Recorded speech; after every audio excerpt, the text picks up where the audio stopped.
Thank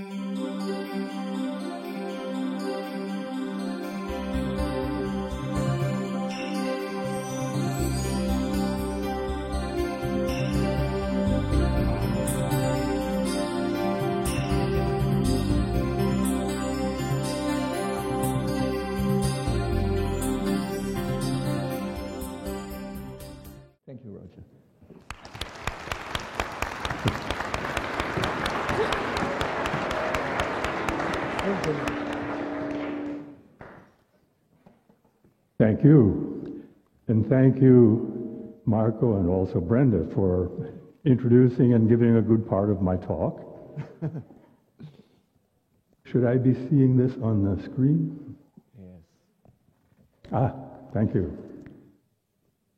So as Brenda said, the work I've been doing called the Global Consciousness Project really is a kind of a product, a Nachfolgung from the PEAR work, and in particular what we called field REG research, where we were looking at the effects of group consciousness on the behavior of these random number generators. But let me begin with a little bit of a description of the work we did at the PEAR Lab, which began for me in 1980. We had the resources of Princeton University, one of the great universities, and we put nearly 3 decades of laboratory research together, looking at extraordinary qualities of consciousness. And as Brenda mentioned, one of our major experiments, we call the REG experiment, used a suitcase size or microwave size box on a table. People sat in a comfortable chair nearby, and they tried to make that machine bend to their will. They tried to get high numbers from a random number generator or low numbers according to the intention and instruction they were given, or which they may have chosen themselves. And they succeeded rather remarkably and produced ultimately highly significant departures from what's expected from a random number generator like this. This is a picture of the results. There are 3 traces. In the middle is what we call baseline. That was a condition where people were supposed to just let the machine do what it does.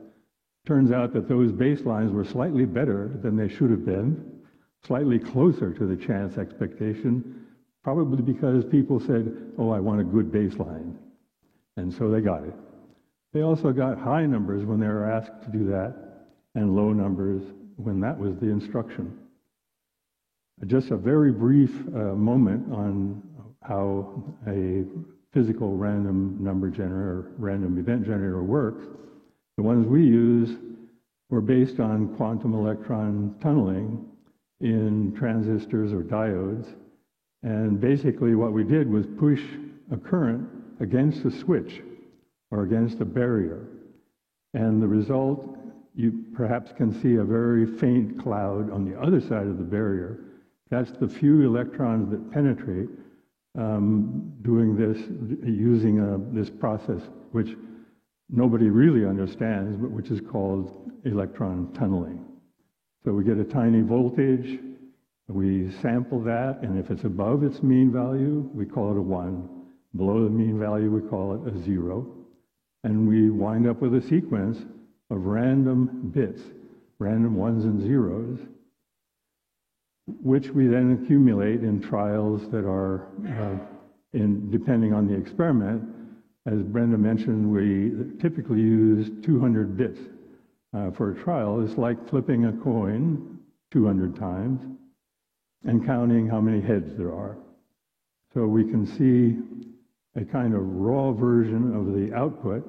That's the random trace from 1,000 trials, each with 200 bits, an average that's about 100, and no structure that you can see at all. If you do the statistics, you can see that they do distribute as a Gaussian distribution. That's what's expected for random numbers. And in this case also, you can't really see easily any kind of pattern.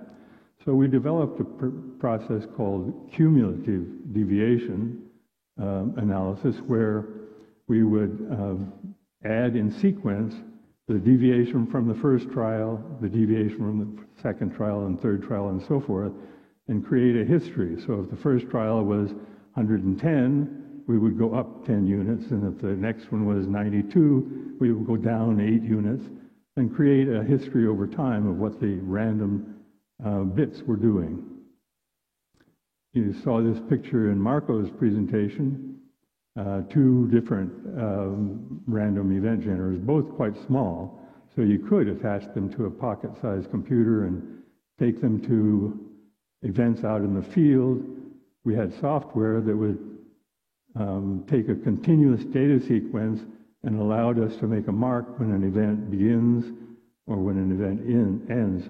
So if we went to an opera, we could mark the beginning of the first aria and the end of that, and look later at the data to see if there was any difference from the random variation. And quite frequently we would find during this aria, which brought everybody into a kind of resonant condition, we would see a deviation. It's as if this little random number generator became part of the group. It became a member of the group, and so was subject to or participant in the same resonance. At least that's what one can imagine. We don't actually know how these things work. I'll give a couple of examples of field REG experiments. This was an Academy of Consciousness, I believe it was 1994. We had talk after talk. There's one particular one which is marked here, and that was given by Bob Jahn, who was a charismatic speaker. He brought people into focus. They paid close attention, and everybody was sharply focused. You can see that that line, which has been kind of random wandering line, becomes suddenly quite different from random during that period of time. Here's a couple of other examples. With a very small group, I traveled to a natural monument in Wyoming called Devil's Tower, along with a dowser who wanted to see if there were special characteristics using dowsing technology, and also with an American Indian shaman who was Shoshone, and he was going to do a healing ceremony for this monument, which that was his personal mission, was to heal the natural monuments, sort of restoring them from the unfortunate consequences of thoughtless people coming by and doing some damage to the spiritual nature of these sacred sites. And so he did a healing ceremony, and this left picture is the trace of the data during the healing ceremony. I had explained what I was doing with this little pocket computer and so forth, and he nodded kindly, and he didn't really know what I was talking about, but when he saw this trace, he said, now I know what you mean. And I went also with a group of people to Egypt, and we went to all the temple ruins that we could. We were planning to do basically rituals, ceremonial meditations and chanting and so forth. We also went into the Great Pyramid, and in this picture you can see some segments that are marked. The first one is our entry into the pyramid. You can probably see that without the pointer. I can't make the pointer work anyway. But the first segment is when we were moving into the pyramid. The second segment, where you see the line begin to look a little deviant from what's expected, this sort of random level trace, that was the Queen's Chamber, where we did some chanting and group activities that brought us together and in a kind of sacred space. And following that is the segment in the Grand Gallery. If you've ever been there, you know that's an impressive place. Two of us stood at the top of the Grand Gallery and chanted an invitation to come up the gallery into the King's Chamber. That one, again, continues this highly deviant trace. And then we, in the King's Chamber, did 2 long meditations, and there it goes the opposite direction, but very distinctly different from random expectation for random data like this. In any case, we had time after time in all these sacred places departures from expectation which were associated with our time there in a meditative framework or in a resonant chanting exercise. It's quite a remarkable database, probably the strongest we have in the field reg or field REG experimental series. As Brenda mentioned, this field REG work then inspired other questions. What if you had a larger group? What if you had random event generators far from the event that seemed to be the focus? And so we began thinking about a kind of global version of the field REG experiment. This picture is one of our first prototypes. When Princess Diana was killed, the funeral ceremonies were expected to be attended either in person or by media, television, radio, and so forth, by millions, possibly even 1 billion people or more. And I asked all the people I knew, my colleagues and friends, doing random number generator research, please take data during this day. And so we produced a database of 12 independent random number generator traces. The red line in the picture is from a combination of those 12 data lines, and there's a little cloud of simulations which you can think of as control data. The red line goes far outside the expectation, the boundaries of expectation. It's the odds of seeing something like that are about 100 to 1 against chance. So we were encouraged, you might say, to proceed with a permanent installation that would be like that. So we built a global network. And this is a picture of all the what we called eggs. I'll explain that in a moment, which became the Global Consciousness Project network spread around the world. Not all of these were operating all at the same time, but at maximum we had around 70 independent locations around the world sending data to a server in Princeton. The reason we call it eggs is my son, who was doing programming at the beginning of this project, said, you know, what you're doing is a little like an EEG, only for the Earth. You're putting these sensors around the Earth planet. He realized, of course, these weren't measuring electrical pulses as an EEG does, something different. But we decided it made sense to call it an electrogiogram, and the abbreviation for that is EGG, or egg.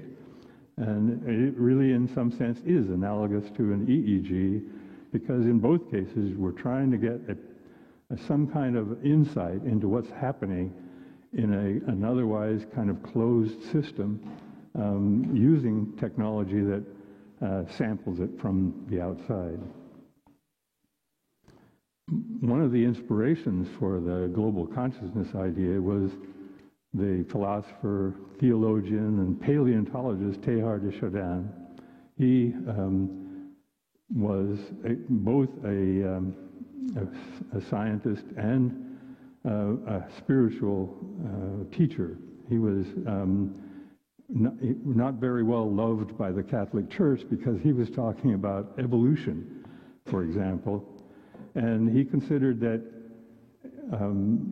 that we were the product of a really long and interesting series of evolutionary stages. And he thought that while humans tend to consider us to be the pinnacle of evolution, that we should think further that we were perhaps necessarily destined for another stage of evolution, and what he thought that should be was what he called the noosphere, a sheath of intelligence for the Earth.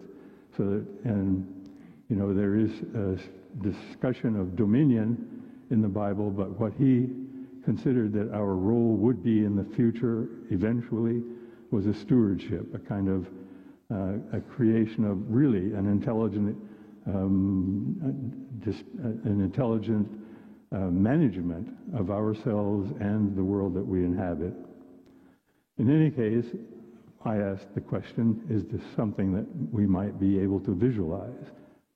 And in fact, I think it is possible. There are times when we definitely can perceive that we're interconnected in a way that was somewhat like what Teilhard was describing as a noosphere. Here is a picture of the crowd in New York, something around 500,000 people. In 2014, in September, that's a day that is celebrated around the Earth. It's the autumnal equinox, but it's also a time when a lot of people do, take advantage of this special day for peace marches and meditations and global gatherings to think about something like the stewardship of Earth. So we ask more or less every year, what are the data from the Global Consciousness Project like on a day when so many people are coming together in a kind of resonant fashion, synchronizing their efforts to produce a change in the world for the better. So the global consciousness data can be analyzed. It's always available. Anybody who wants to can pull up data. And for a day, any particular day or hour, you can look at the result. This is a picture of the data taken during the day of that in 2014 that I just showed, with the marches, not just in New York, but in Berlin, in all the major cities around the world. This is a hugely deviant sequence. The odds are around 1 in 300 or smaller that you would see something like this by chance. What the data should look like is more like this trace on the bottom of the graph. In other words, there is apparently an effect of people gathering with good purpose in large numbers around the world. And so in the Global Consciousness Project, we're in a sense looking for, with a scientific set of tools, at a spiritual question. And that is essentially, are we becoming one? As the sages in all cultures have always said, we are one. Now it's possible to use a kind of scientific technology to ask the question whether that's true. Are we one? Or at least are we moving in that direction? So this experiment's designed to test a prediction that when attention and emotion is shared by people all around the world, we predict that there will be changes in the data from these this large number of independent random number generators placed all around the world. And in a sense, what we are doing is creating a history of data, of random data, that we can directly compare against the history of events in the world. So to identify times when we might see some coalescence of feeling and thoughts among people, we look at things like natural disasters or terrible accidents, but also positive events like New Year's, celebrations of various kinds, and things like the global demonstrations on September 21st. So we test a specific hypothesis, we identify an event, and then we say it begins at this time and it ends at this time, and we'll look at the data in that period of time. That will be the test of the hypothesis for this particular event. And the cumulative deviation plot that we use should be a random walk, should be level. But what we often find, about 70% of the time, it's not level but departs from the expectation enough so that it looks interesting. And quite frequently, in fact nearly 20% of the time, that departure is statistically significant at the level people consider to be interesting. In other words, 1 in 20 events could be expected by chance to depart this way, but we get far more than we should of events that depart from expectation. This is one of our most famous events, the tragedy of the 9/11 attacks in New York and Washington. This is a picture of 9 days of data with that date, September 11th, in the center. And what you see is a random walk that looks normal for a few days, and then around September 11th, it takes off and becomes extraordinarily different from what's expected from random number generators, and it stays different for a period of about almost 3 days. So we looked at, because this was a powerful event, we looked at it a variety of different ways. Here's a completely independent measure, a different kind of statistical analysis that shows, again, this is just 3 days, but in the middle is 9/11 with a huge and distinctive departure from expectation, which actually very clearly begins at least 4 hours before the first plane hit. We don't know whether that indicates premonition on the part of a global consciousness, or it might be something like the gathering of terrorists, 50 or 100 people who knew this was happening. Who knows? But in any case, the data change. They are not random on 9/11. I'll give a couple more examples. This is a few years ago. It's now more than 10 years ago, the tsunami in the Indian Ocean, which probably most of you remember because it was a huge event. There was a giant quake in the ocean, which created a tsunami that killed, I think, 250,000 people, ultimately. One of the interesting things is that it didn't kill animals. And again, we have perhaps an indication that animals allow their premonitions to guide them to safety in this case. They ran from the shore. We are also brought to common focus by terrible events such as what happened in New Zealand just a few months ago. A terrorist attacked the mosques in Christchurch and killed some 50 people with no reason. These were completely innocent people. They just were the wrong religion, according to this person. But we also see effects during positive events. In Thailand, a couple of years ago, there were maybe 20 or 30 young people who had gone into a cave, and then there were huge rainstorms which flooded the caves, the entrance to the cave, and they were trapped. So there was a kind of worldwide interest in this and efforts to rescue these young people. Divers came with their equipment and at great risk to their own lives, dived through the waters of the tunnel, brought equipment for the young people and brought them all out safely eventually. And we were paying attention in the world. We were, I think, powerfully focused by these events. Here's another example of the positive kinds of events that we look at. We consider that New Year's, even though there are a variety of different New Years depending on cultures, the one that goes, that Western cultures especially celebrate, goes from December 31st over midnight into January 1st. And we look at that every year, and we ask, we know, of course, there are many time zones, so that midnight happens in one time zone and then the next and the next. We add them all up, and create a trace that indicates what happens at midnight. This is a measure which we predict will become more calm, or it will drop in magnitude before midnight and then go back to normal after midnight. This is an ideal example. It's real data, but it shows what we predict in no uncertain terms. If we collect over many years these same events, we see again the same pattern. The data become more calm, less variable, and right about midnight they bottom out, become the calmest, and go back up to normal.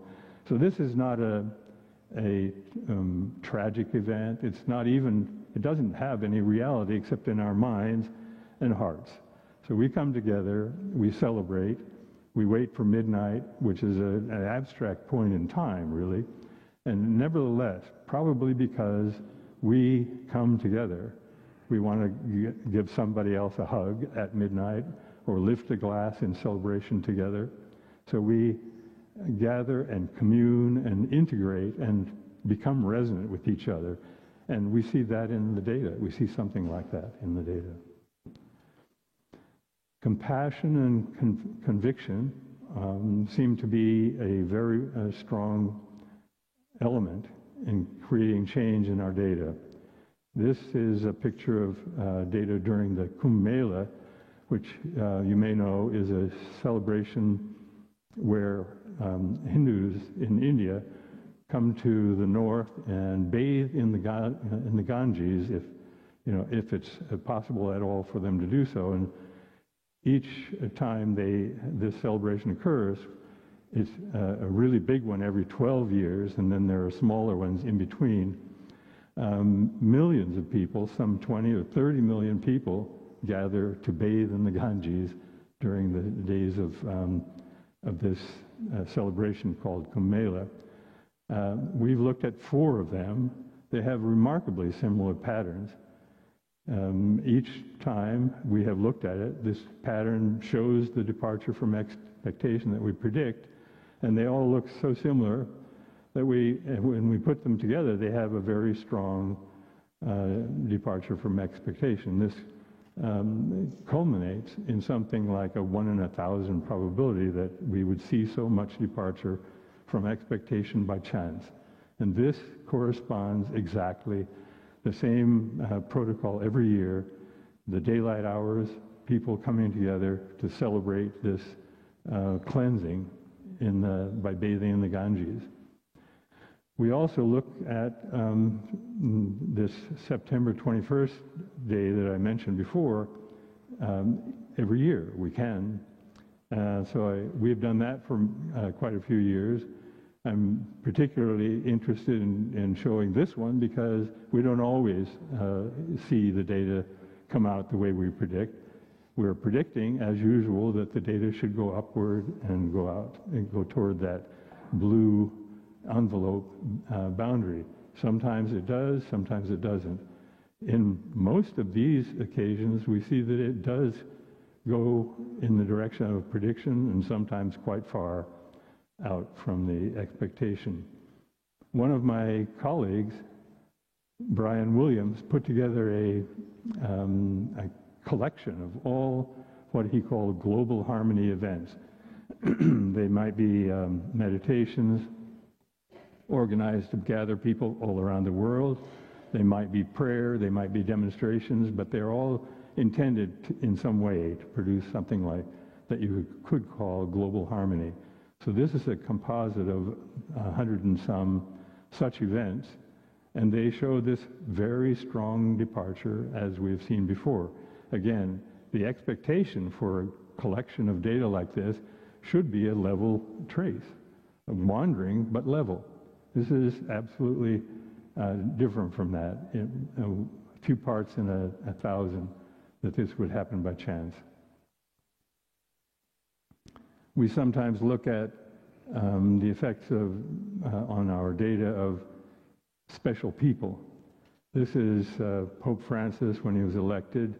We didn't know much about him in the world at the time, but this graph shows pretty strong departure from expectation at the time he was selected or elected. And it turns out that he is a pretty good representative, I think most people would agree, of humility and compassion, the kind of traits that we would like to see in humanity in general.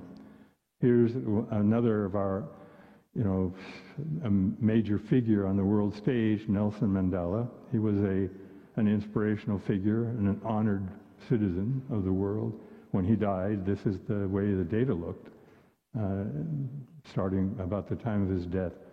This one's a little bit of a funny one.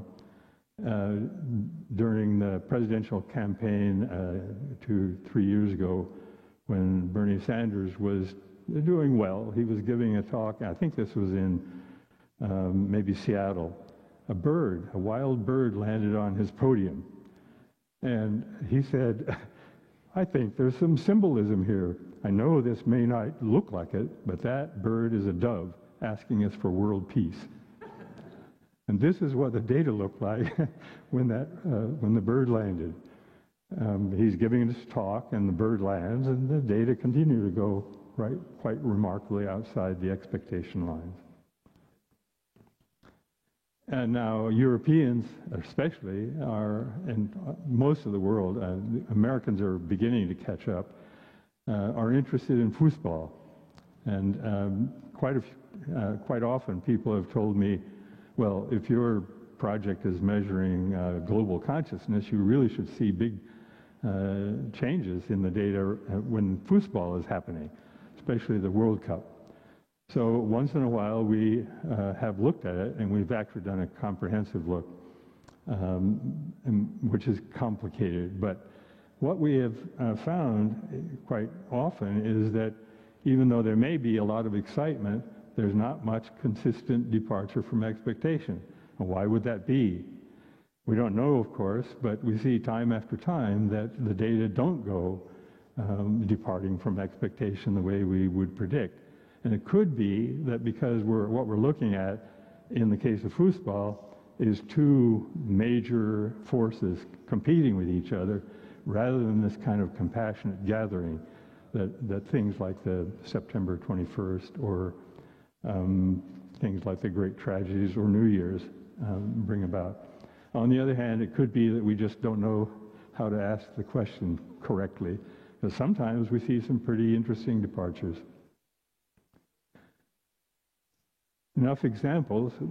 When we look at all these data put together over a formal database that we collected during 17 years, we set a goal of 500 of these rigorously defined individual global events. And this is a picture as a scatter plot where each dot there represents one of the events, the z-score or the accumulated departure from each of those 500 events.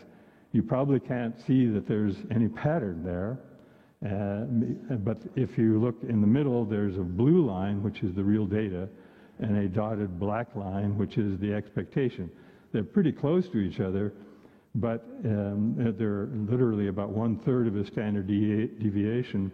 But because there are 500 such events, that adds up quite a bit. And this is a picture using that cumulative deviation trace. Same data, now presented as a step upward if the departure is positive, a step downward if the departure is negative. You can see that most of the steps are positive. And the accumulation is highly significant at about 1 trillion to 1 odds. That's a million billion. I don't even know how to, 10 to the minus 13th for those of you who are scientifically inclined, or 7 sigma for those who think in terms that physicists do. For example, if you have a departure of 5 or 6 sigma, it's real, according to physicists. 6 or 7 sigma, it means you should pay attention. We still don't find it possible to get a whole lot of physicists paying attention, but some do. Some are asking, how does this work? Why are we seeing departures from expectation on this level? And by the way, we are aware that it's necessary to think about a comparison with control data. So we can create simulations or resampling. We can create a distribution of what data like this should look like if there were no effect. They should look like something happening in that cloud of gray lines. But our real data are the red line, so far from that cloud of gray lines that I think there's nobody would have any question, but there's some real effect in the data. So having established there's a real effect in the data, we begin thinking in terms of trying to understand it better. So we explore the data using different kinds of analysis, looking for other kinds of structure in the data, besides the main correlation, which are pictured in the graphs I've been showing.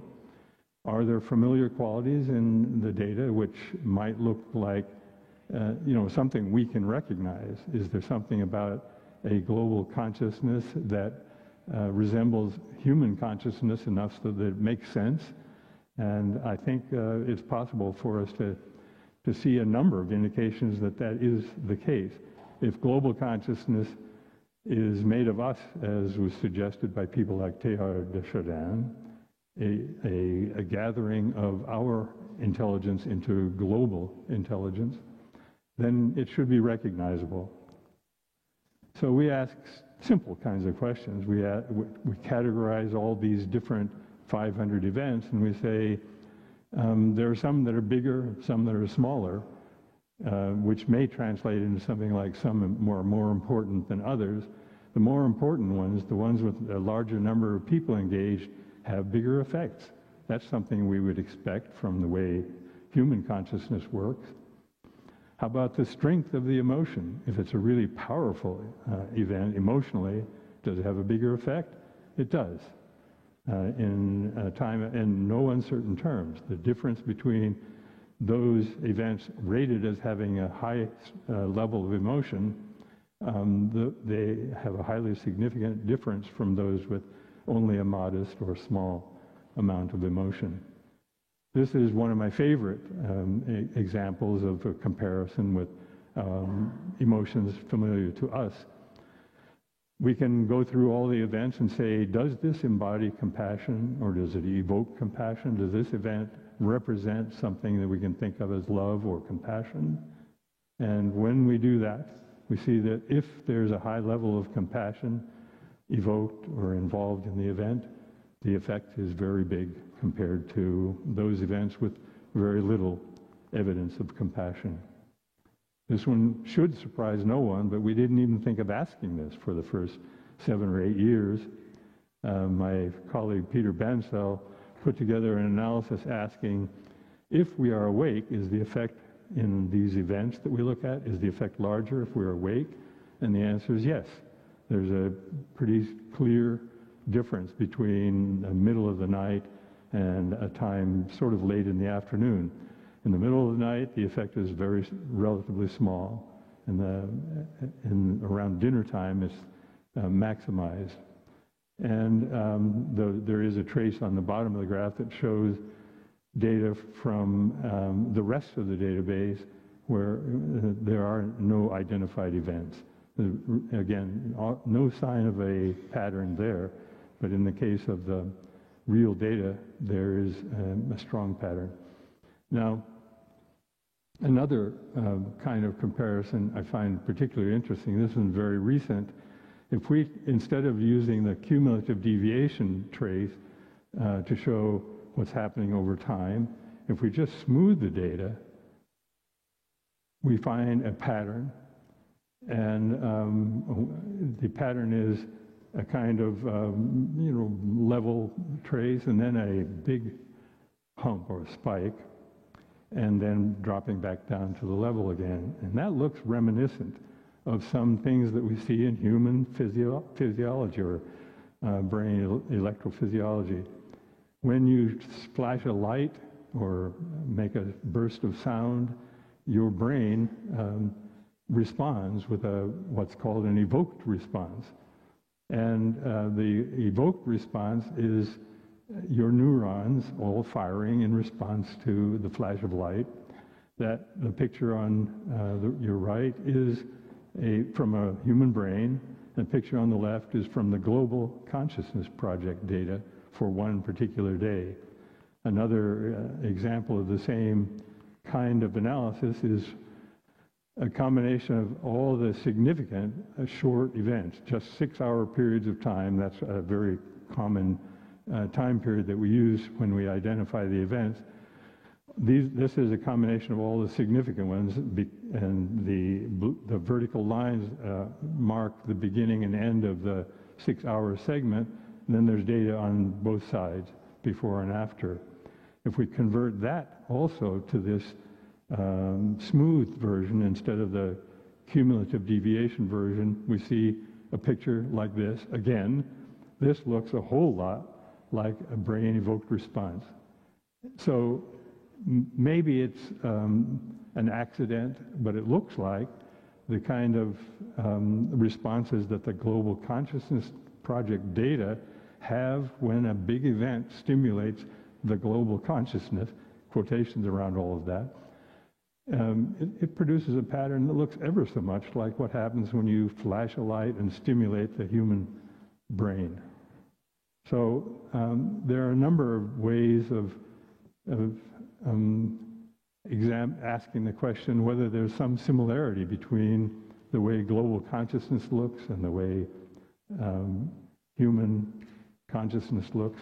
There's a fantastic amount of similarity. Maybe that's because, maybe it's an accident, maybe it's because global consciousness is made of us.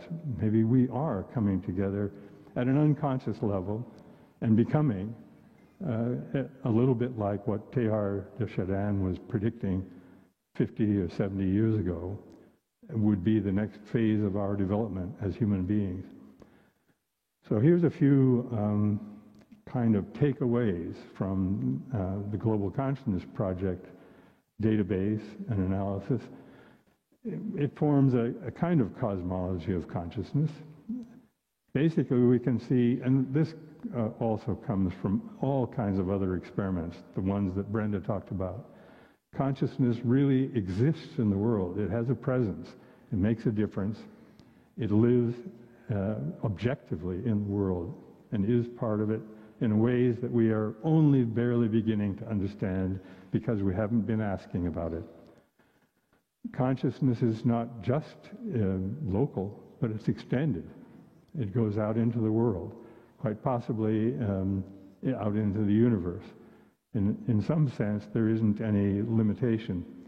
I sometimes think, if we ask somebody to say, what does the moon look like? Suddenly their consciousness is not local, but engages also this distant body. Humans are interconnected at a deep level. I think the data from the Global Consciousness Project are a pretty clear demonstration that there's something going on that we don't perceive directly, but which it may be quite real.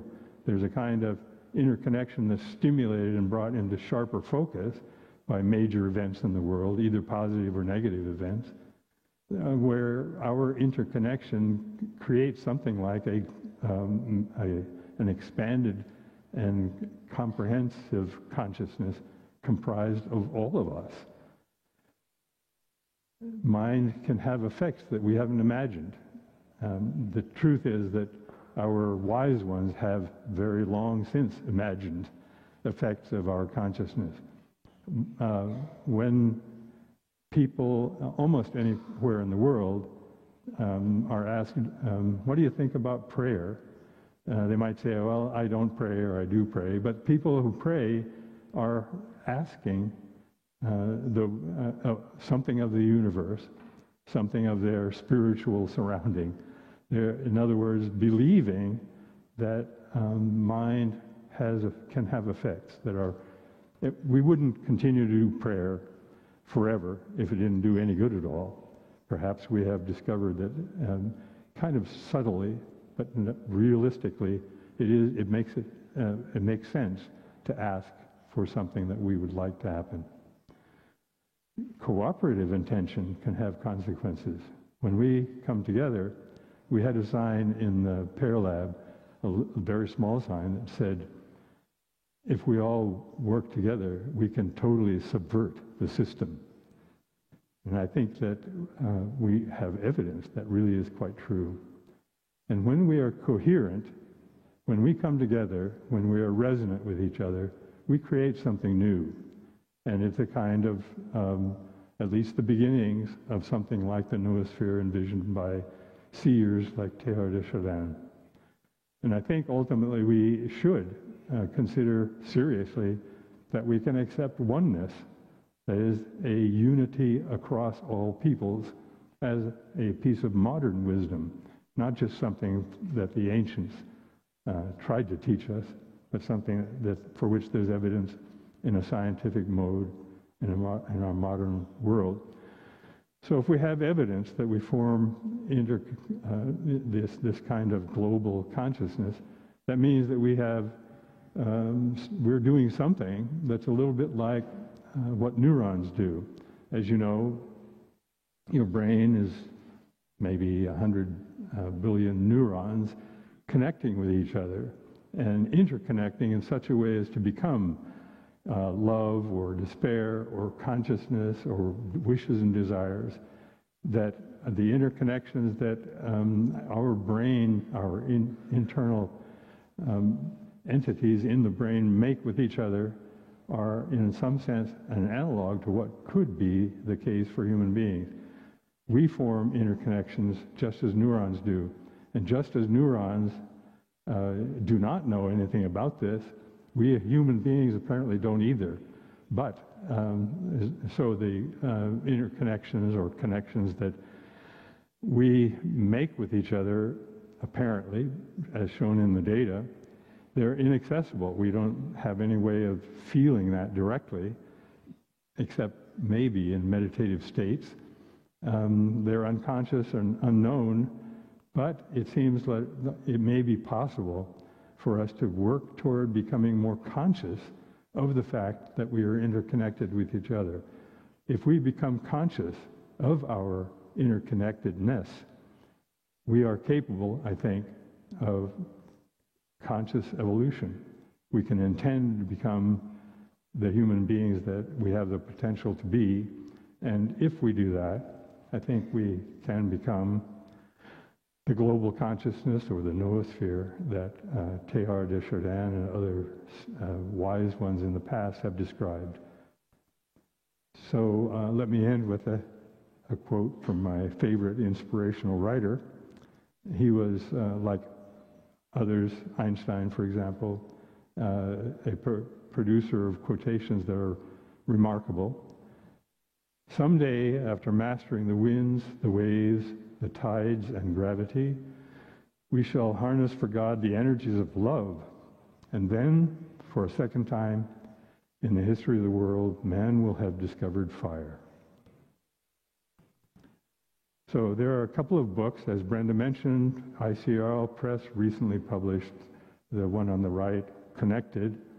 In Europe, it's possible to get that book by from a website called bookdepository.com, and I have in German written with Georg Kindl from Vienna a book called Der Weltgeist.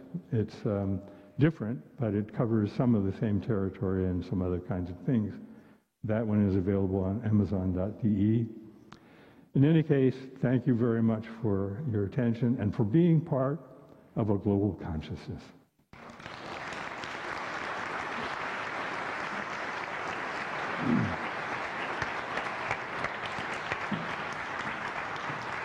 Thank you so much. Wonderful presentation. I listened to your presentation already, I think 2014 maybe in Frankfurt. Yes.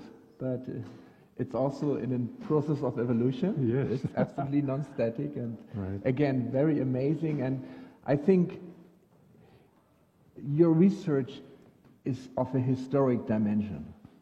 This is absolutely clear by looking at it. So it's so amazing that it's so much still neglected by mainstream science, which just shows how biased our global consciousness still is. You know, to just recognize facts on a certain level and we ignore facts on another level. Mm-hmm. Well, I do hope that there is a beginning of recognition that at least there's a question we should be paying attention to. And younger people, I believe, are closer to that than the older ones. So there are quite a number of young physicists, for example, who are saying we have to deal with the fact that consciousness, our very direct, immediate understanding and personal experience has to be part of the models of physics. We can't continue to leave this major aspects of life and the world aside. So I think we're working on it. How many X are active still? Well, the maximum we ever had was 70 or 75. Sorry. Better we come for the... Oh, yes, the camera. Yeah. So, at the maximum, we had about 70 working. I think the largest number ever in one event was 73. Mm-hmm. After the formal series ended in 2015, or almost 2016, the network has diminished in size, but it's still running. Great. And still capable of, registering effects of global events. I'm still regularly looking at the data because we have in the same conference here on 2013. I think it was 2013. We came together with Dr. Hendrik Treugut, and you must know him. I do, yes. And Thomas Bashab, and we were sitting on stage and saying we want to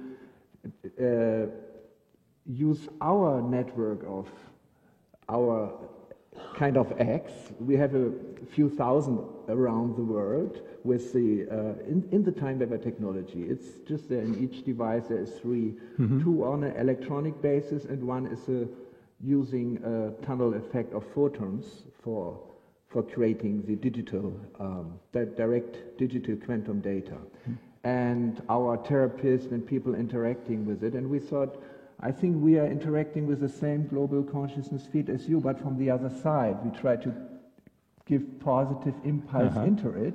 You're just neutrally kind of reading. That's without right. an intention.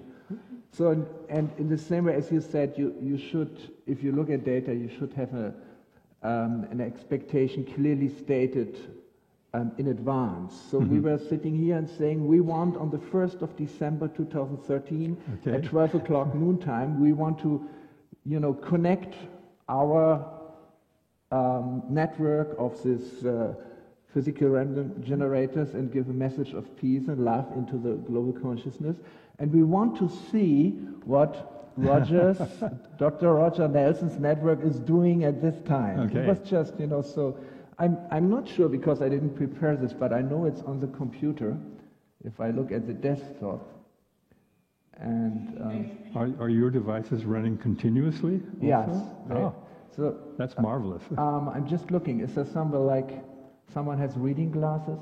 Gomach, do you have? Just a second. I'm sorry.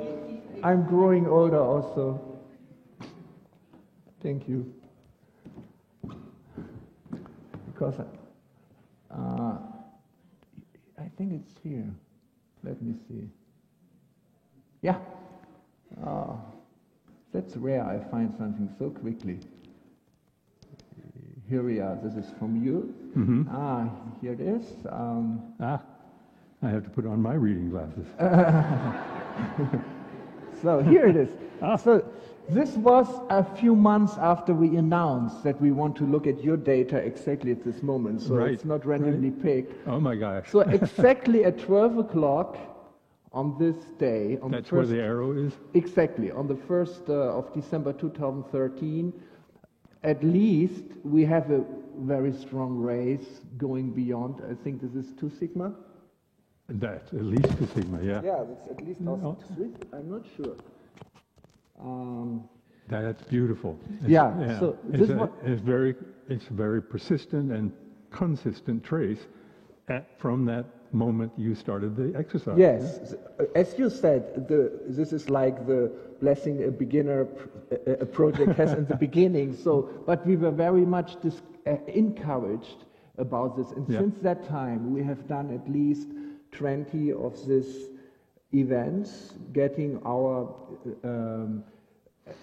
users together, and I just had looked at a few of them. For example, here's another one from 1st of March 2014, Also which very has strong. similar shape, and there's another one from the 24th of December 2017, which has, it's the 24th, so in the middle of the day, it's hitting again beyond the sea. Yep. Which Well, from the 23rd to the 24th into the 24th is quite a strong deviation. I looked at around 20 of them, and in most, I have to put it more consistently together, in most of the events, I would say more than 80% we have this similar kind of shape. So it's an encouragement at least. That's about the same size. We get around 70% going the direction we predict. Right. Your 80% is even better. Oh, we had significant, I don't have them here, deviations going exactly to the other direction, but also statistically relevant. Well, you know, we made a prediction for positive deviations, but we know that something like a quarter of the time, we will have real deviations that are in the other direction. We just don't know how to ask all the questions in the best form yet, but we're learning. Yeah, it's a learning process, and I would like to encourage all of you who can contribute to the Global Earth Healing Project. Next time, we are already preparing the next session for we'll be dealing with whatever we as humans can do to help our climate to go in the right direction, and we want to intensify this project. And now we are having a much bigger project because we have very small eggs, which actually are intended to find the right frequencies for therapies. So it's in a small device called Healy, and we are in the process of distributing millions of them. And they are all connected through one cloud. So if the user says, I give you our data for a certain time, we have them, so we will have more than 1 million soon. Yeah. So maybe we can cooperate on analyzing the data. It looks like this picture you're showing here comes from the Global Coherence Initiative, right? From their website. That's another possible collaboration. Impossible. Yeah, it's possible. It's possible. In fact, I think it's already happening, only we just haven't formalized it yet. Sure. We just don't realize how much we're doing the same thing. I remember when at that time, after the 1st of December, I wrote you and contacted you by email, you advised me to go on this website to get the data there. Yeah, we still have the next days, maybe tomorrow, to talk about. Right. Well, I think the real message is that we are collaborating. We being all of us. Yes. We just don't know it yet. That's right. Still beyond the... Right. Again, thank you so much. Thank you. Wonderful. All right.